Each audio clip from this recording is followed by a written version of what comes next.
നമ്മൾ കഴിഞ്ഞ വീഡിയോയിൽ രാസബന്ധനത്തിനെ കുറിച്ച് പഠിച്ചു. ഇനി പലതരത്തിലുള്ള രാസബന്ധനമാണ് നമ്മൾ നോക്കാൻ വേണ്ടി പോകുന്നത്. അതിൽ തന്നെ ആദ്യം നമ്മൾ നോക്കുന്നത് അയോണിക ബന്ധനം, അയോണിക് ബോണ്ടാണ്. എന്താണ് ionic bond? Ions, ionic bond എങ്ങനെയാണ് ഫോം ചെയ്യുന്നത്, ഇതൊക്കെയാണ് നമ്മൾ നോക്കാൻ പോകുന്നത്. അപ്പം അതിനുവേണ്ടി ആദ്യം തന്നെ നമ്മൾ എടുക്കുന്ന സംയുക്തം എന്ന് പറയുന്നത് സോഡിയം ക്ലോറൈഡാണ്. കറിയുപ്പ്, സോഡിയം ക്ലോറൈഡ്, NaCl, എണ്ണയും സിയലുമുള്ള NaCl. സോഡിയം ക്ലോറൈഡ് എടുക്കുന്ന സമയത്ത് അതിലുള്ള മൂലകങ്ങൾ എന്ന് പറയുന്നത് സോഡിയം ക്ലോറിനുമാണ്. സോഡിയത്തിൻ്റെ ആറ്റോമിക നമ്പർ നോക്കുന്ന സമയത്ത് 11. അപ്പം അതിൻ്റെ ഇലക്ട്രോൺ വിന്യാസം എഴുതിയാലോ? ഇലക്ട്രോൺ വിന്യാസം എഴുതി കഴിഞ്ഞാൽ 2, 8, 1 എന്നാണ് കിട്ടുക. അപ്പം അതിൻ്റെ ബാഹ്യതമ ഷെല്ലിൽ ഒരു ഇലക്ട്രോൺ. അപ്പോൾ സോഡിയത്തിന് അഷ്ടക ഇലക്ട്രോൺ വിന്യാസം നേടിയിട്ട് സ്ഥിരത കൈവരിക്കണമെങ്കിൽ സോഡിയം എന്താ ചെയ്യുക? സോഡിയം 2, 8, 1 ആ ഒരു ഇലക്ട്രോണിനെ വിട്ടുകൊടുക്കണം. ഒരു ഇലക്ട്രോണിനെ വിട്ടുകൊടുത്തു കഴിഞ്ഞാൽ സോഡിയത്തിന് സ്ഥിരത കൈവരിക്കാനായിട്ട് സാധിക്കും.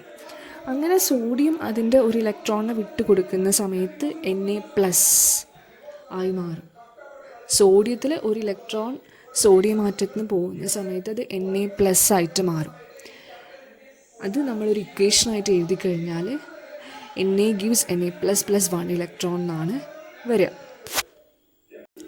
ഇങ്ങനെ നമ്മൾ ഒരു ആറ്റെടുത്ത് ആ ആറ്റത്തിൻ്റെ ബാഹ്യതമ ഷെല്ലിൽ നിന്ന് ഒരു ഇലക്ട്രോണിനെ നമ്മൾ നീക്കം ചെയ്യുകയാണ്.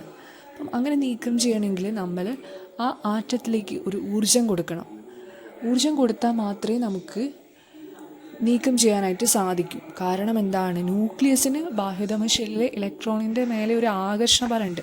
അപ്പം ആ ഒരു ആകർഷണ ബലത്തിനെ ബ്രേക്ക് ചെയ്യാൻ വേണ്ടിയിട്ട് നമ്മളൊരു ഊർജം അങ്ങോട്ട് കൊടുത്താൽ മാത്രമേ ബാഹ്യതമ ഷെല്ലിൽ നിന്ന് ഒരു ഇലക്ട്രോണിനെ നമുക്ക് നീക്കം ചെയ്യാൻ പറ്റും. അങ്ങനെ ബാഹ്യതമ ഷെല്ലിൽ നിന്ന് ഒരു ഇലക്ട്രോണിനെ നീക്കം ചെയ്യാൻ നമ്മൾ കൊടുക്കുന്ന ആ ഒരു എനർജീനെ വിളിക്കുന്ന പേരാണ് അയോണീകരണ എനർജി, അയോണീകരണ ഊർജം. അതായത് നമ്മൾ ഒന്നുകൂടെ കൃത്യമായിട്ട് പറയുകയാണെങ്കിൽ, വാതകാവസ്ഥയിലുള്ള ഒരു ഒറ്റപ്പെട്ട ആറ്റം, ഒരു മൂലകത്തിൻ്റെ ഒറ്റപ്പെട്ട ആറ്റം അതിൻ്റെ ബാഹ്യതമ ഷെല്ലിൽ നിന്നും ഏറ്റവും ദുർബലമായി ബന്ധിപ്പിച്ചിരിക്കുന്ന ഒരു ഇലക്ട്രോണിനെ അതിൽ നിന്ന് നീക്കം ചെയ്യുക അല്ലെങ്കിൽ സ്വതന്ത്രമാക്കാൻ ആവശ്യമായിട്ടുള്ള ഊർജമാണ് ആ മൂലകത്തിൻ്റെ അയോണീകരണ ഊർജമെന്ന് പറയുന്നത്. ഇതിൻ്റെ മറ്റൊരു പേരാണ് അയോണീകരണ എൻതാൽപ്പി അല്ലെങ്കിൽ അയോണീകരണ ഊർജം. ഇനി അടുത്തതായിട്ട് സോഡിയം ക്ലോറൈഡിൽ വരുന്ന മൂലകമെന്ന് പറയുന്ന ക്ലോറിൻ അല്ലേ. ക്ലോറിൻ്റെ ആറ്റോമിക നമ്പർ എത്രയാണ്? ക്ലോറിൻ്റെ ആറ്റോമിക നമ്പർ എന്ന് പറയുന്നത് 17. അപ്പം അതിൻ്റെ ഇലക്ട്രോൺ വിന്യാസം നമ്മൾ എഴുതുന്ന സമയത്ത് 2, 8, 7 എന്ന് കിട്ടും. അപ്പം അതിൻ്റെ ബാഹ്യതമ ഷെല്ലിൽ 7 ഇലക്ട്രോണാണുള്ളത്. അതിൻ്റെ ഇലക്ട്രോൺ വിന്യാസം വെച്ച് നമ്മൾ നോക്കുന്ന സമയത്ത് അതിന് അഷ്ടക ഇലക്ട്രോൺ വിന്യാസം കൈവരിക്കണമെങ്കിൽ എത്ര ഇലക്ട്രോണിൻ്റെ കൂടെ ആവശ്യമുണ്ട്? ഒരു ഇലക്ട്രോണിൻ്റെ കൂടെ ആവശ്യമുണ്ട്. ഒരു ഇലക്ട്രോണും കൂടെ കിട്ടിക്കഴിഞ്ഞാൽ മാത്രമേ ഒരു ക്ലോറിനാറ്റത്തിന് അഷ്ടക ഇലക്ട്രോൺ വിന്യാസം പൂർത്തിയാക്കാനായിട്ട് സാധിക്കും. അപ്പം ക്ലോറിൻ അഷ്ടക ഇലക്ട്രോൺ വിന്യാസം കൈവരിക്കാൻ വേണ്ടിയിട്ട് ഒരു ഇലക്ട്രോണിനെ സ്വീകരിക്കും. അപ്പം അത് നമ്മൾ ഒരു ഇക്വേഷനായിട്ട് സമവാക്യമായിട്ട് എഴുതി കഴിഞ്ഞാൽ chlorine +1 electron give Cl- chloride. Chlorine ഒരു ഇലക്ട്രോണിനെ സ്വീകരിച്ച് ക്ലോറൈഡ് അയോണായിട്ട് മാറുന്നു. അപ്പോൾ നമുക്ക് സോഡിയം അയോണിനെയും കിട്ടി, ക്ലോറൈഡ് അയോണിനെയും കിട്ടി. ഇവിടെ സോഡിയം ഒരു ഇലക്ട്രോണിനെ കൊടുക്കുന്നു, ക്ലോറിൻ എന്ത് ചെയ്യുന്നു? സോഡിയം കൊടുക്കുന്ന ആ ഇലക്ട്രോണിനെ ക്ലോറിൻ സ്വീകരിക്കുന്നു. അപ്പം അങ്ങനെ ചെയ്യുന്ന സമയത്ത് രണ്ടിനും, സോഡിയത്തിനാണെങ്കിലും ക്ലോറിനാണെങ്കിലും ഒക്കെ അഷ്ടക ഇലക്ട്രോൺ വിന്യാസം കൈവരിച്ച് സ്ഥിരതയിൽ എത്തിച്ചേരാനായിട്ട് സാധിക്കും. ഇനി നമുക്ക് മറ്റൊരു ടേം പറയാം, ഇലക്ട്രോൺ ആർജിത എൻതാൽപ്പി എന്നുള്ളൊരു ടേം പറയാം. ക്ലോറിൻ്റെ എക്സാമ്പിൾ വെച്ച് ആ ഒരു ടേം പറയാം. എന്താണ് ഇലക്ട്രോൺ ആർജിത എൻതാൽപ്പി? അതായത് ഒരു ആറ്റം ഒരു ഇലക്ട്രോണിനെ സ്വീകരിക്കുന്ന സമയത്ത് അത് ഒരു നെഗറ്റീവ് അയോണായിട്ട് മാറുന്നു. ആ സമയത്ത് അതൊരു ഊർജം പുറത്തുവിടുന്നുണ്ട്. ആ പുറത്തുവിടുന്ന ഊർജത്തെയാണ് ഇലക്ട്രോൺ ആർജിത എൻതാൽപ്പി എന്ന് പറയുന്നത്. ഒരു ആറ്റം ഒരു ഇലക്ട്രോണിനെ സ്വീകരിച്ച് ഒരു നെഗറ്റീവ് അയോണായിട്ട് മാറുന്ന സമയത്ത് അത് പുറത്തുവിടുന്ന ഊർജത്തിനെയാണ് ഇലക്ട്രോൺ ഗെയിൻ എൻതാൽപ്പി എന്ന് പറയുന്നത്. അപ്പം ക്ലോറിൻ്റെ കേസിൽ ക്ലോറിൻ ഒരു ഇലക്ട്രോണിനെ സ്വീകരിച്ച് ക്ലോറൈഡ് അയോണായിട്ട് മാറുന്ന സമയത്ത് അവിടെ ഒരു ഊർജം പുറത്തുവിടുന്നുണ്ട്. ആ ഒരു ഊർജത്തിന് വിളിക്കുന്ന പേരാണ് എന്ത്? ഇലക്ട്രോൺ ആർജിത എൻതാൽപ്പി.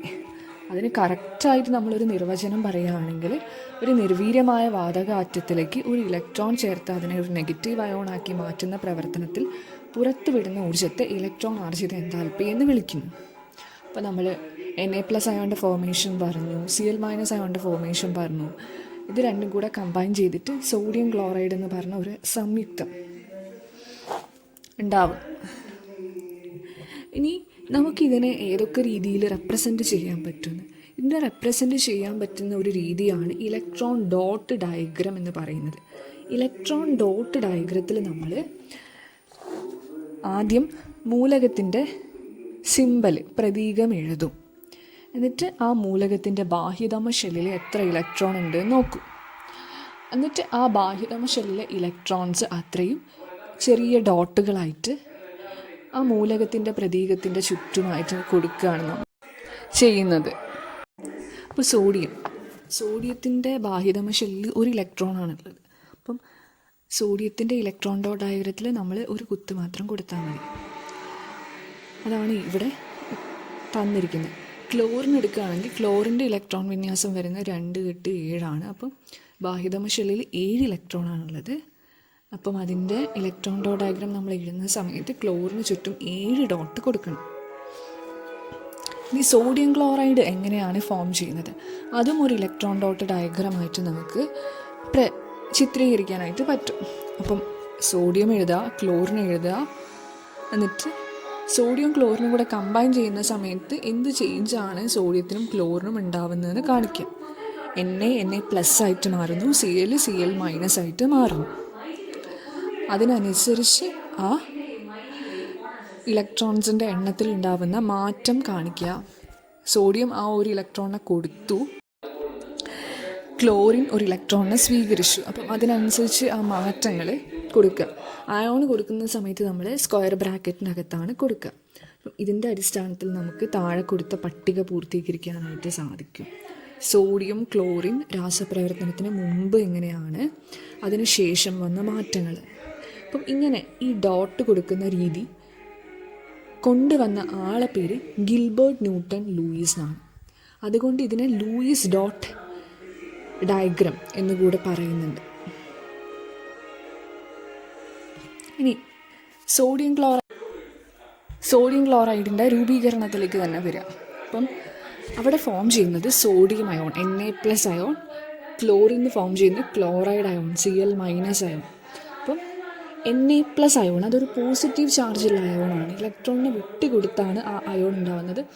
അത്തരം അയോണുകളെ വിളിക്കുന്ന പേരാണ് കാറ്റയോണുകൾ. എന്നാൽ നെഗറ്റീവ് അയോണുകൾ ഉണ്ടാകുന്നത് ഇലക്ട്രോണിനെ സ്വീകരിച്ചിട്ടാണ്. ഇലക്ട്രോൺ സ്വീകരിച്ചിട്ടുണ്ടാകുന്ന നെഗറ്റീവ് അയോണുകളെ വിളിക്കുന്ന പേരാണ് ആനയോണുകൾ. അങ്ങനെ സോഡിയം ക്ലോറൈഡ് ഫോം ചെയ്യുന്ന സമയത്ത് കാറ്റയോൺ ആയിട്ടുള്ള Na+ഉം ആനയോൺ ആയിട്ടുള്ള Cl- ഫോം ചെയ്യുന്നു. എന്നിട്ട് അത് തമ്മിൽ ഒരു പരസ്പരം അവരെ ചേർത്ത് നിർത്തുന്ന ഒരു ബലമുണ്ടാവും. ആ ബലം ഒരു വൈദ്യുത ആകർഷണ ബലമാണ്. പോസിറ്റീവ് ചാർജും നെഗറ്റീവ് ചാർജും തമ്മിലുള്ള വൈദ്യുത ആകർഷണ ബലമാണ് സോഡിയത്തിനെയും ക്ലോറിനെയും ചേർത്ത് നിർത്തുന്നത്. ആ ഒരു ബലത്തിനെ വിളിക്കുന്ന പേരാണ്, അല്ലെങ്കിൽ ആ ഒരു രാസബന്ധനത്തിന് വിളിക്കുന്ന പേരാണ് അയോണിക ബന്ധനം. അപ്പോൾ അയോണിക സംയുക്തങ്ങളിൽ സംഭവിക്കുന്നത് വിപരീത ചാർജുള്ള ഘടക അയോണുകൾ ഉണ്ടാകുന്നു. എന്നിട്ട് അവ തമ്മിൽ വൈദ്യുത ആകർഷണ ബലം വഴി ചേർന്ന് നിൽക്കുന്നു.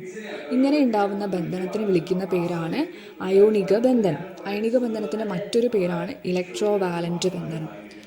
ടോട്ടലി ഓപ്പോസിറ്റ് വിപരീത ചാർജുള്ള അയോണുകൾ ഉണ്ടായിട്ട് അത് തമ്മിൽ വൈദ്യുത ആകർഷണ ബലം ഉണ്ടാവുന്നത് വഴി രൂപീകരിക്കപ്പെടുന്ന രാസബന്ധനത്തിന് വിളിക്കുന്ന പേരാണ് അയോണിക ബന്ധനം.